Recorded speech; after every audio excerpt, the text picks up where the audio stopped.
যা নেই তার হিসেব করে বসে থাকলে আপনি সারা জীবনও তৃপ্ত হতে পারবেন না, কাজ শুরুই করতে পারবেন না। Life is like digging a gold mine.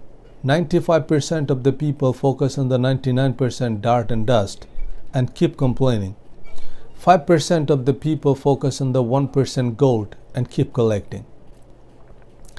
তাই যা পেয়েছেন তার জন্য শুকরিয়া জ্ঞাপন করতে হবে প্রতিনিয়ত। যেটুকু সামর্থ্য আছে সেটুকুই কাজে লাগাতে হবে।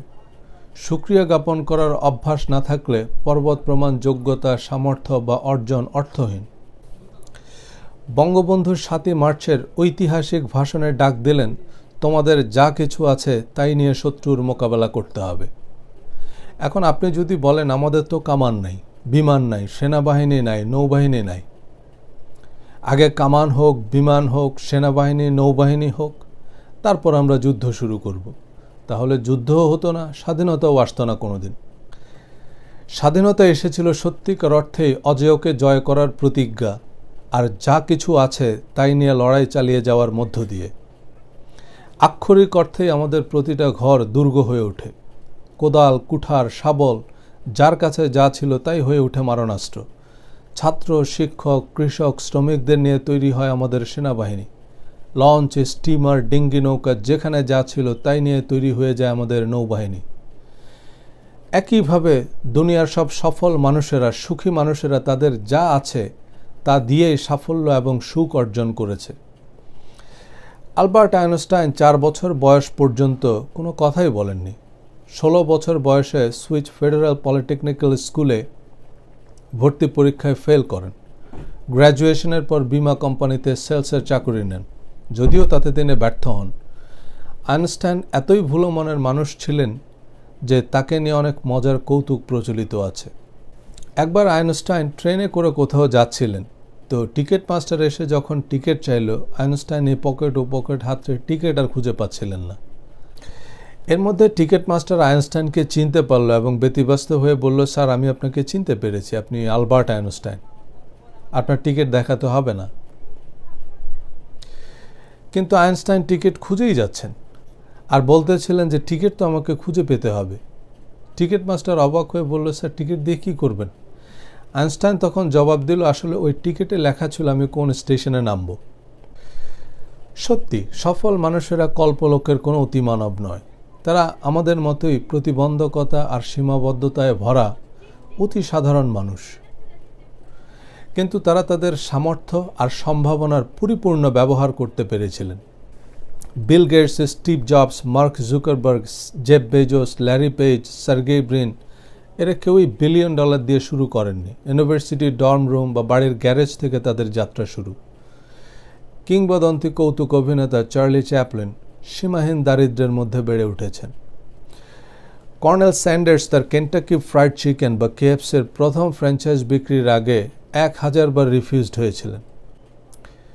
ইতিহাসের অন্যতম সেরা industrialist, the father of automobile, Henry Ford, যিনি পরিবহনকে আমেরিকা এবং সারা বিশ্বে জনপ্রিয় করেছিলেন, তার প্রথম প্রতিষ্ঠান দেউলিয়া হয়ে যায়। দ্বিতীয় কোম্পানির পার্টনারশিপ দ্বন্দ্বের পর তিনি কেবল তার নামের স্বত্বাধিকার ফিরে পান।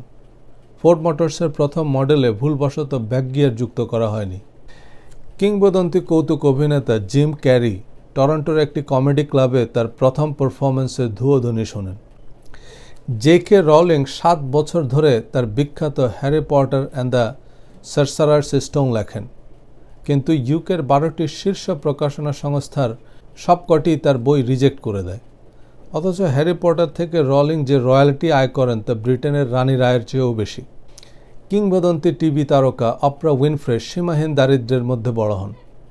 ছোটবেলাতে তিনি শারীরিক, মানসিক এবং যৌন হয়রানির শিকার হন।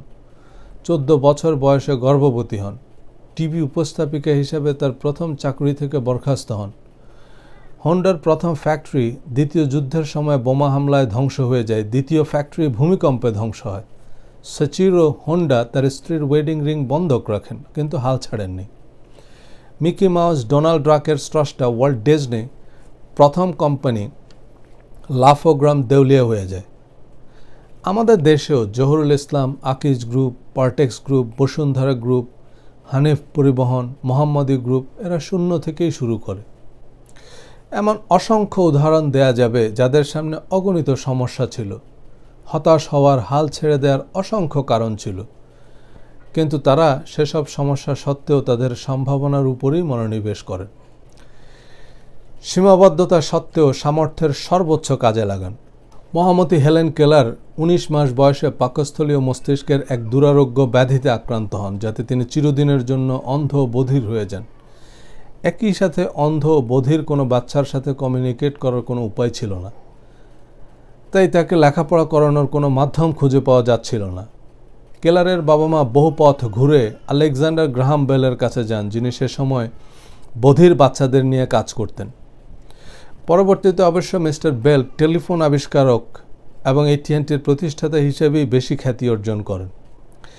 আলেকজান্ডার গ্রাহাম বেলের পরামর্শে কেলারের বাবা মা পার্কিন্স ইনস্টিটিউট ফর দ্য ব্লাইন্ডে যোগাযোগ করেন এবং তারা তাদের প্রতিষ্ঠানের সাবেক এক অন্ধ শিক্ষার্থী ২০ বছর বয়সী অ্যানি সুলিভানকে হেলেন কেলারের শিক্ষিকার দায়িত্ব দেন।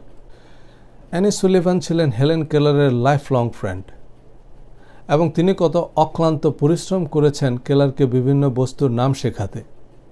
সেসব নিয়ে হেলেন কেলার পরবর্তীতে তার বিখ্যাত বই লেখেন, লাইট ইন মাই ডার্কনেস। অন্ধদের পড়ার পদ্ধতি আয়ত্ত করার পর হেলেন কেলার পার্কিন্স ইনস্টিটিউটে প্রাথমিক শিক্ষা নেন। পরবর্তীতে হার্ভার্ড ইউনিভার্সিটির র্যাডক্লিফ কলেজে ব্যাচেলর অফ আর্টস পরীক্ষায় হেলেন কেলার সর্বোচ্চ মেধাস্থান অর্জন করেন। হেলেন কেলার কারো কথা বলার সময় তার গলায় হাত দিয়ে গলার যে ভাইব্রেশন তা থেকে বুঝতেন সে কি বলছে। একবার এক সাংবাদিক হেলেন কেলারকে জিজ্ঞেস করলেন যে স্রষ্টা আপনাকে দৃষ্টিশক্তি দেননি, শ্রবণ শক্তি দেননি, এ নিয়ে আপনার কি স্রষ্টা নামে কোনো অভিযোগ বা অনুযোগ আছে? হেলেন কেলার তখন বললেন, স্রষ্টা আমাকে এত এত কিছু দিয়েছেন এবং তার জন্য আমি এত কৃতজ্ঞ যে অভিযোগের কথা কখনো চিন্তাতেও আসেনি। পৃথিবীর ইতিহাসে শ্রেষ্ঠ প্রভাবশালী ১০০ মানুষের তালিকায় হেলেন কেলার একজন। এমন মানুষ সম্পর্কে হয়তো শুনেছেন যে কোনো দুর্ঘটনায় অন্ধ বা প্যারালাইজড হয়ে গেছে, কিন্তু ক্ষতিপূরণ হিসেবে কয়েক মিলিয়ন ডলার পেয়েছেন। কিন্তু আপনি নিশ্চয়ই মানুষটার সাথে আপনার লাইফ এক্সচেঞ্জ করতে চাইবেন না। তার মানে আমাদের যা আছে তা কয়েক মিলিয়ন ডলারের চেয়েও অনেক মূল্যবান। আমাদের আত্মীয় স্বজন, বন্ধুবান্ধব, পরিবার পরিজন আমাদের জীবনের সেরা উপহার। আমাদের যা কিছু আছে তার জন্য কৃতজ্ঞ থাকার, তৃপ্ত সন্তুষ্ট থাকার অভ্যাস একজন সফল সুখী মানুষের অন্যতম প্রধান বৈশিষ্ট্য। কৃতজ্ঞতা বোধ চর্চার জন্য প্রতিদিন ঘুম থেকে উঠে অন্তত 5টি জিনিসের নাম লিখুন যার জন্য আপনি সত্যি খুব সন্তুষ্ট, কৃতজ্ঞ। প্রাপ্তির হিসাব কৃতজ্ঞতা বোধের অভ্যাস ইতিবাচক মনোভাব তৈরি করে। আরও কাজ, আরও নতুন নতুন লক্ষ্যমাত্রা অর্জনের প্রেরণা ও আত্মবিশ্বাস যোগায়। জিগ জিগলার খুব চমৎকার বলেছেন, gratitude is the healthiest of all human emotions. The more you express gratitude for what you have, the more likely you will have even more to express gratitude for. কৃতজ্ঞতা বোধ মানুষের আবেগগুলোর মধ্যে সবচেয়ে স্বাস্থ্যকর। আপনি আপনার প্রাপ্তিগুলো নিয়ে যত বেশি কৃতজ্ঞতা প্রকাশ করবেন, আপনি কৃতজ্ঞতা প্রকাশের মতো আরও অনেক কিছু পাবেন।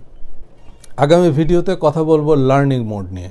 সফল মানুষেরা প্রতিনিয়ত নতুন কিছু শিখতে থাকে, নিজেদের সামর্থ্য দক্ষতা আরও বাড়িয়ে নেয়। আজ তাহলে এ পর্যন্তই।